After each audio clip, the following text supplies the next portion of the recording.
I can tell you that the #1 problem in Hollywood was and is and always will be. That's the biggest problem for children in this industry. I've watched my son deal with this all week to pull out this performance, and he will never play this character. Hollywood loves a good fairy tale. Rising stars, red carpets, and kids who seem to have it all. But behind the scenes, that's a whole different story. Growing up in the industry isn't all glitz and fame. For many child actors, it's a pressure cooker of long hours, controlling adults, and don't ask questions rules. Some were treated like cash machines.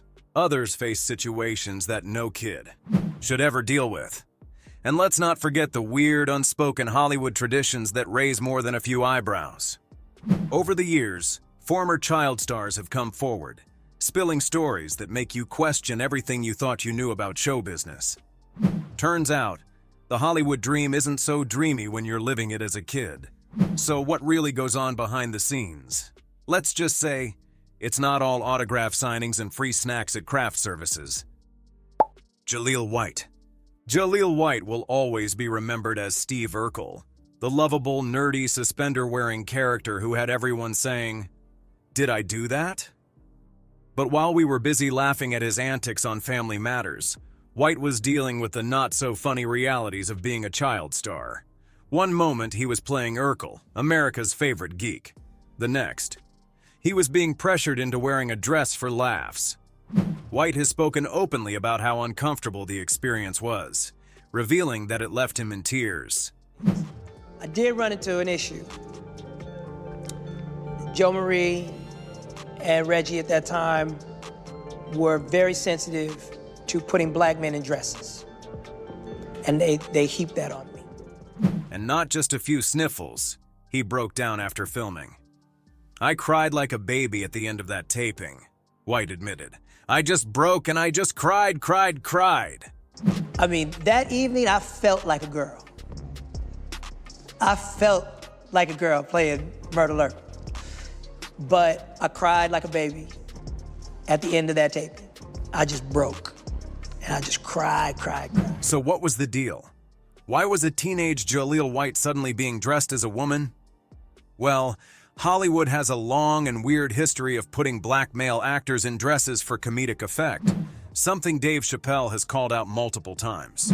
According to White, the idea was for his character to impersonate his cousin, Myrtle Urkel, as part of the show's storyline. But even though he went along with it, some of his older castmates weren't thrilled about the whole situation. Joe Marie and Reggie at that time were very sensitive to putting black men in dresses, White recalled, referring to his Family Matters co-stars Joe Marie Payton and Reginald Vell Johnson. "They let me know that I was not doing our race a service by putting on that yellow dress." That's a heavy conversation for a young actor to have, especially when all he wanted to do was make people laugh. Now you might be thinking, okay, but plenty of actors have played gender-bending roles in comedy. What's the big deal? The issue isn't just about wearing a dress. It's about the pattern.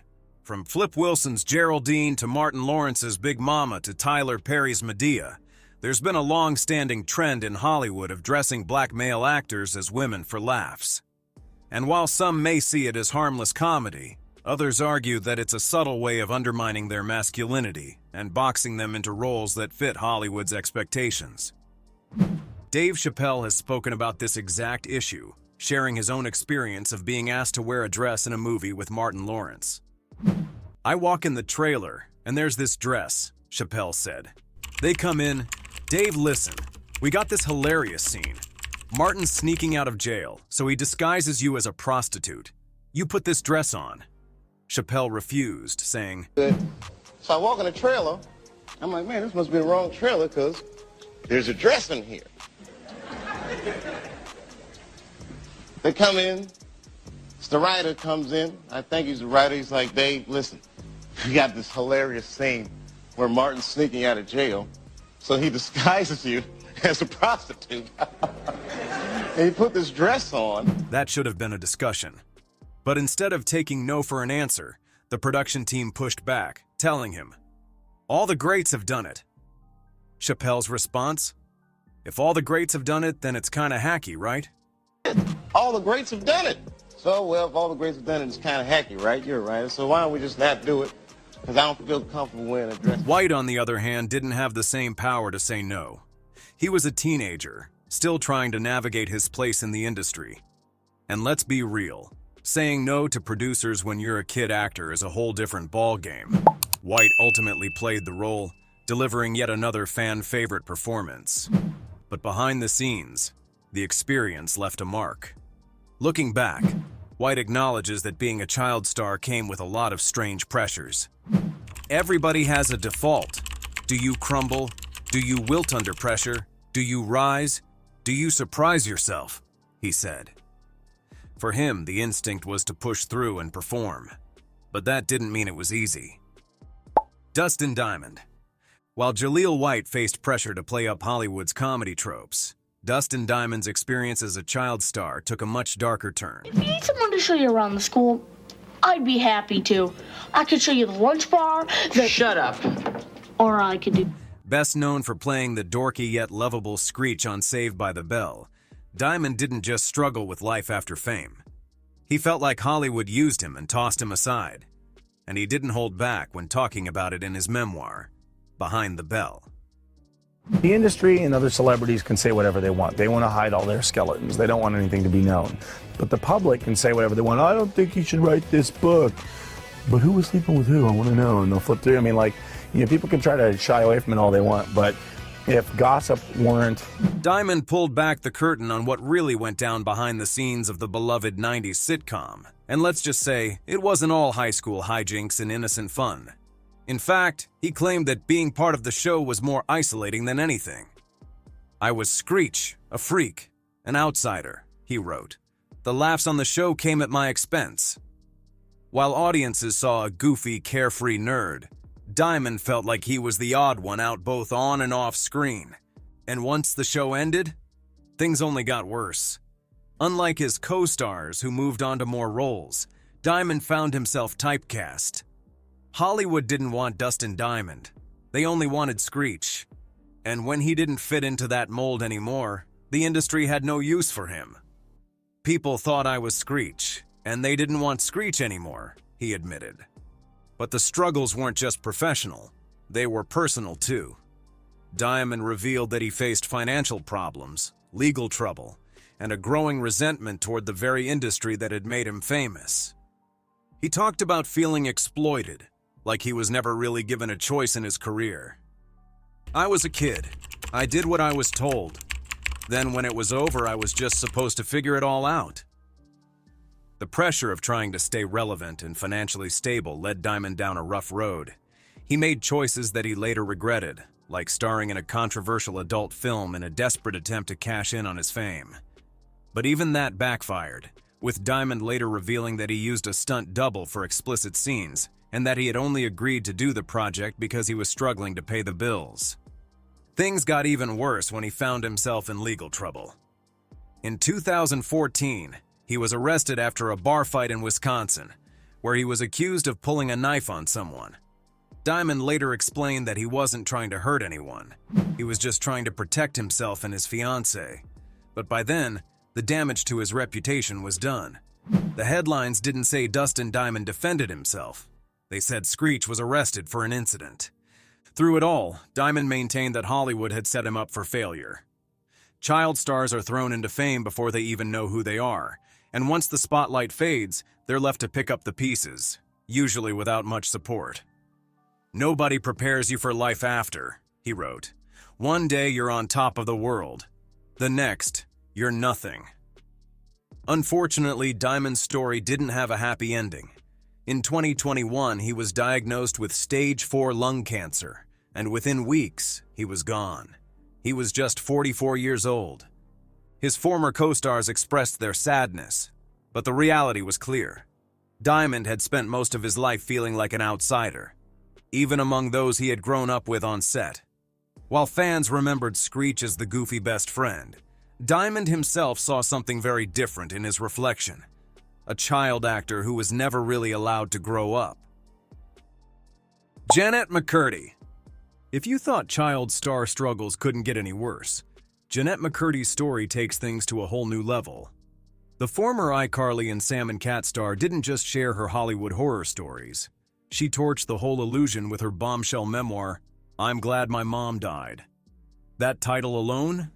Bold, brutal, unapologetic.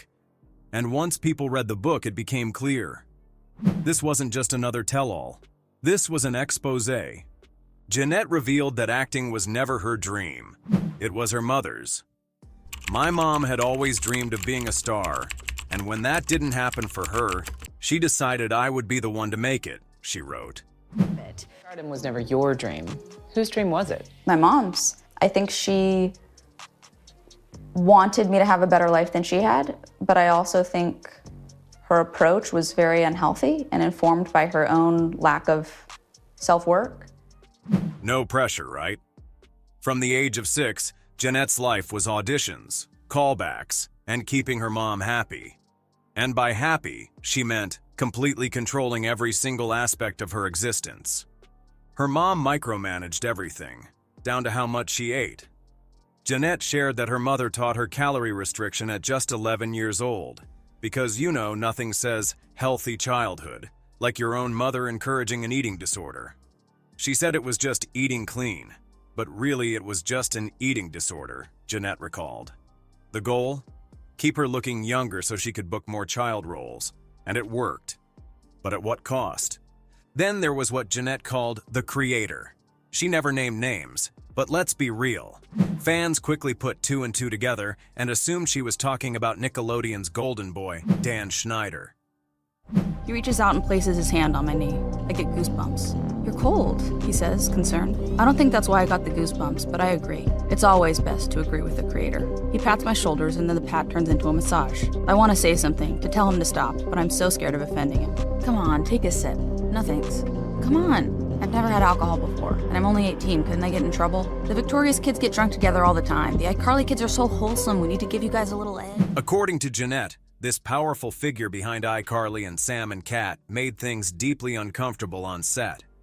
She described how she was pressured to wear revealing outfits and how the vibe was often not okay. She even shared how she was offered alcohol while still underage. I remember feeling like my personal boundaries didn't matter, she wrote. Like I was just supposed to be grateful for the opportunities. Speaking of Sam and Cat, you'd think landing your own spin-off alongside Ariana Grande would be a dream come true. Nope. It was a nightmare. Jennette felt like Nickelodeon prioritized Grande, giving her more freedom while Jennette was stuck under stricter rules. The imbalance was real, and it didn't take long for her to start resenting the whole thing. And then came the offer. When Jennette left Nickelodeon, the network allegedly offered her $300,000 to keep her mouth shut about everything that went down. That's right, hush money. I couldn't take hush money from a network that had contributed to so much of my misery, she said. And she turned it down. By the time she left Hollywood, Jennette was done. Unlike other former child stars who scrambled to keep their careers alive, she wanted out. I hated it. I hated every moment of being on set, she admitted. And she meant it. She stepped away from acting entirely, focusing on writing and directing, things she actually enjoyed. But breaking free from Hollywood wasn't just about quitting acting. It meant completely unlearning everything her mother drilled into her. And that took time. When her mother passed away in 2013, Jennette was left trying to figure out who she really was. My mom controlled every aspect of my life. When she passed, I didn't know who I was without her, she wrote. Therapy, self-reflection, and a lot of unlearning finally helped her find her own identity. Now, Jennette is finally living life on her own terms. With I'm Glad My Mom Died, she shattered the illusion of child stardom and exposed the darker side of the industry. Her story wasn't just shocking, it was necessary. And unlike so many others, she didn't just survive Hollywood. She walked away for good. And that is a happy ending. Todd Bridges. Todd Bridges, the guy who made us all laugh as Willis Jackson on Different Strokes, has a story that's anything but lighthearted.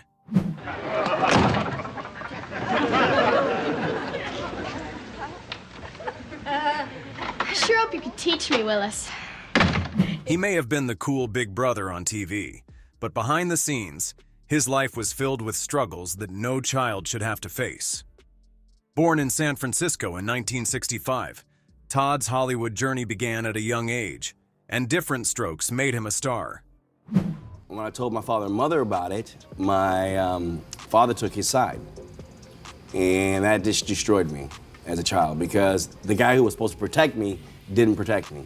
So when I found drugs, what happened was it covered up the pain and suffering, but you never start drugs thinking you're gonna get addicted. It's not something that happens. But as we all know, fame isn't all it's cracked up to be. While Todd was living the dream on TV, his real life was filled with some pretty heavy stuff. Like most child stars, the pressure of the spotlight started to wear on him. He was exposed to substances early on, especially after his co-star Dana Plato introduced him to them. In an interview, Todd admitted, "You never start this thinking you're gonna get addicted. It just happens." And boy, did it happen. Soon, Todd was battling addiction to everything. It wasn't just that messed with Todd, though. The real kicker came when he felt completely betrayed by his own father. Todd explained, "When I told my father and mother about it, my father took his side, and that just destroyed me as a child. The guy who was supposed to protect me didn't protect me." When I told my father and mother about it, my father took his side. And that just destroyed me as a child because the guy who was supposed to protect me didn't protect me. That was the moment Todd's world really started to crumble. His father's failure to protect him from the dangers of the industry sent Todd into an emotional spiral. As his personal life spiraled out of control, so did his career. He ended up in and out of legal trouble, and by the time he was in his 20s, he was known just as much for his struggles as for his acting. But here's the thing about Todd. He didn't let it all take him down for good. After hitting rock bottom, he managed to claw his way back. He got clean, turned his life around, and became an advocate for recovery. In one interview, Todd shared how he now tries to help others. "Hollywood's not all roses and sunshines. It can eat you alive if you're not careful." And that's the truth.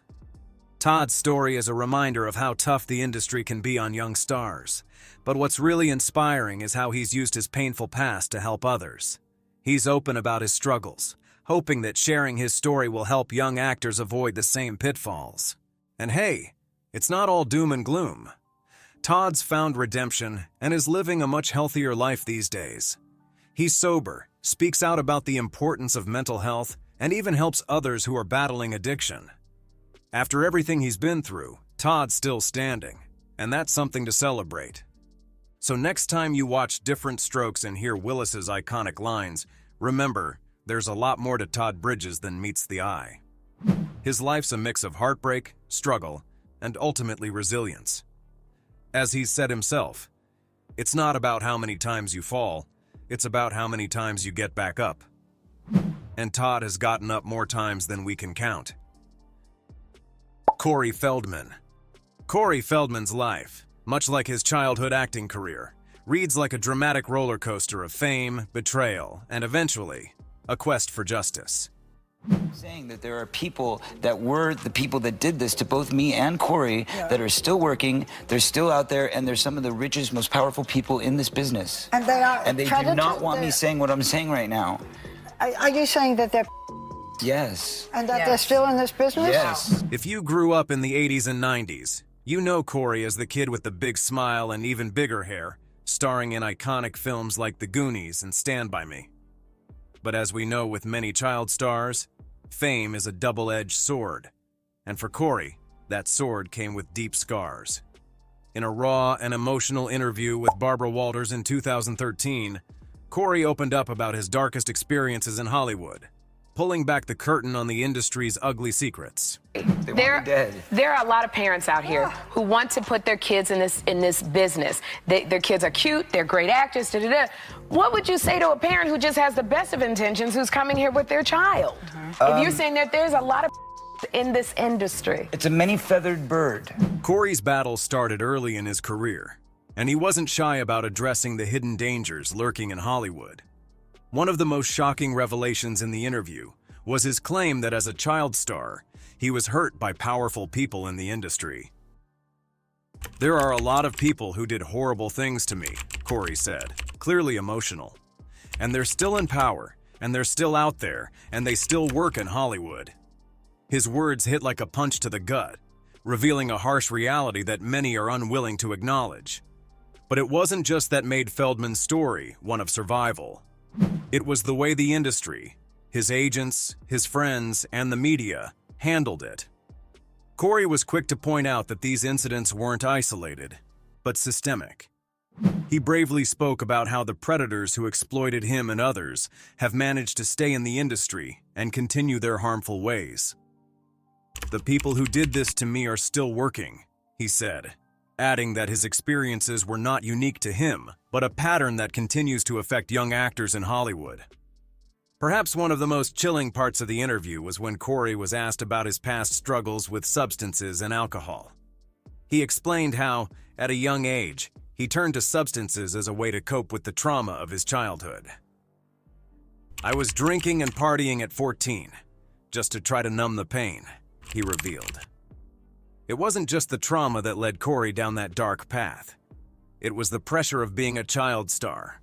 Fame, fortune, and the expectations of Hollywood were too much for the young Feldman to handle, and his response was to bury the hurt beneath a haze of substances. But despite everything he had endured, Corey refused to let it break him. The interview was a defining moment for him, as it marked a shift from being the industry's darling to becoming an advocate for change. Corey didn't just want to expose the predators. He wanted to protect the next generation of actors from falling into the same traps. "I'm not doing this for me," he said. "I'm doing this for the kids coming into this industry who don't know any better. I want to be the one to protect them." His mission for justice didn't stop with the interview. In the years that followed, Corey became an outspoken advocate, trying to expose the names of those he claimed were responsible for the pain, although he has remained vague about specifics. In 2020, he even launched a crowdfunding campaign to make a documentary in which he named some of the individuals he claims were involved in his hurting, and that of his late friend, Corey Haim. The documentary stirred up even more controversy, with critics questioning his claims and casting doubt on the details. But Feldman remained adamant, and his resolve to shine a light on the dark side of Hollywood never wavered. "I'm not going to let these people get away with it," he declared. "I'm doing this so that we can stop it from happening to the next generation of kids." Corey's journey hasn't been easy, and it's been far from glamorous. From being the poster child of 80s cinema to facing personal demons and taking on Hollywood's biggest predators, his story is one of resilience. He took a major risk by opening up about his problems, and while the road has been difficult, he's used his platform to stand up for what's right. Despite the backlash and the challenges, Corey Feldman's fight for the truth continues. It's easy to forget that the child stars we watched on screen were often dealing with things we couldn't even begin to understand. Corey's story, while filled with heartache and loss, is ultimately one of survival and an unwavering determination to protect others. He's turned his trauma into a mission, and in doing so, has become more than just the 80s heartthrob. He's become a warrior for justice. As he said in that Barbara Walters interview, "I'm fighting for the kids who can't fight for themselves." And that fight is one he refuses to give up. Orlando Brown. Orlando Brown's life story? It's like a roller coaster, but with way more twists, turns, and frankly, some downright wild moments. There's a lot of things that will make you buckle, bro. They make you buckle, bro. You know what I'm saying? Like, they make you start crying. You probably remember him as Eddie Thomas from That's So Raven, the lovable, goofy sidekick who made you laugh and probably a little jealous of his sweet style. But behind that Disney smile, Orlando's journey took a sharp turn from fame to chaos, and it's a lot more complicated than you might think. First off, let's talk about what Orlando went through after hitting the Hollywood spotlight at just 8 years old. Disney shows are basically their own little universe, right? But Orlando quickly realized it was more Hollyweird than happiest place on earth. In an interview, he said, "It was really Hollyweird. And if you know anything about Disney stars, you'd agree. Orlando's story wasn't all fairy dust and sparkling careers. It was about being taken advantage of at a young age. And don't get it twisted, Orlando was no stranger to feeling like a puppet in the game. He opened up about how the industry wasn't interested in nurturing his talent. It was interested in making him the next big thing, regardless of what that did to him. He shared, "A lot of people will make you feel like you're nothing. They take away your life. They take away everything. Hollywood can be brutal like that, especially when you're just a kid trying to figure out who you are." But Orlando's troubles didn't stop there. By his late teens, the pressure of living up to the Disney perfect image started to unravel. His behavior got more erratic, and he was dealing with serious substance issues. Orlando fell hard into the darker side of fame. "You don't know what's going on in a kid's head when they're in this situation," he said in an interview, making it clear that the industry wasn't exactly helping with his mental well-being. Now let's get real for a second. His story didn't get any easier. He was open about how the exploitation he experienced led to a lot of personal struggles. From being taken advantage of by people in power to not feeling in control of his own life. Orlando made it clear that fame came with a serious price. But he didn't just wallow in that mess. He worked to find his way out. "I wasn't ready for the fame, and I wasn't ready for the pressure," he confessed. These days, Orlando is working on turning his life around, stepping away from his past demons and starting fresh. While it's been a bumpy ride, his openness about recovery is something to admire. He's learning to speak up for himself. And yeah, it's taken a while, but he's slowly regaining control of his own story. "I wasn't ready for all that, man," Orlando admits, reflecting on the years of struggles. "But now I'm taking it back." On the patents, Kiki Palmer's juice. Halle Berry's. So, if you thought Orlando Brown's life was all laughs and good times, think again. His story is one of survival, struggle, and coming back from the edge. Fame didn't do him any favors, but it looks like he's finally taking the wheel of his own journey. Hollywood wasn't kind to him, but he's working on finding his own peace outside of the spotlight, one step at a time. Bow Wow. Bow Wow's rise to fame was nothing short of meteoric.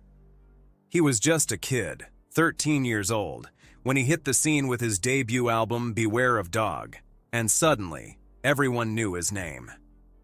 You do the Bow Wow. That's what I want to know, man. What the you do to Bow Wow, man? What the you do to Bow Wow? He was just fine when he was with Snoop. He was the young rapper with the smooth moves, the catchy hooks, and the future of hip-hop tag. But, as we all know, the entertainment industry isn't always as shiny as it looks on the surface.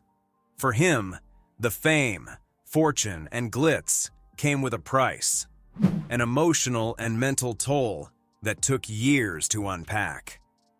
Let's be real. Bow Wow's story isn't just about growing up in the spotlight.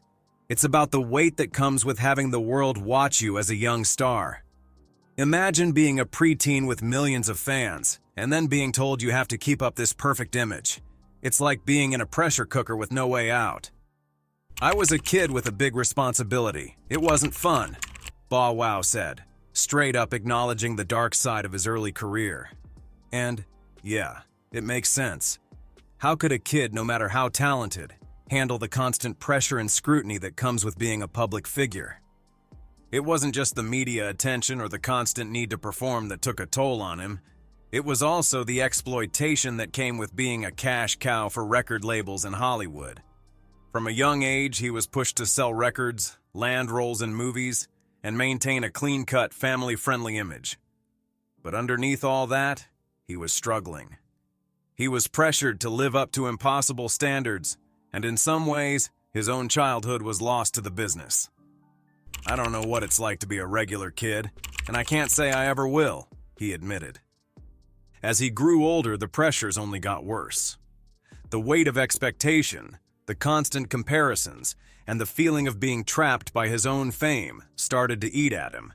In his 2018 album teaser Atticus Sess side, get it? Atticus Sess is sadness, spelled backwards. The artist opened up about the darker side of his journey. Person who gave me my start. So I felt like I had to just live up to those expectations, you know.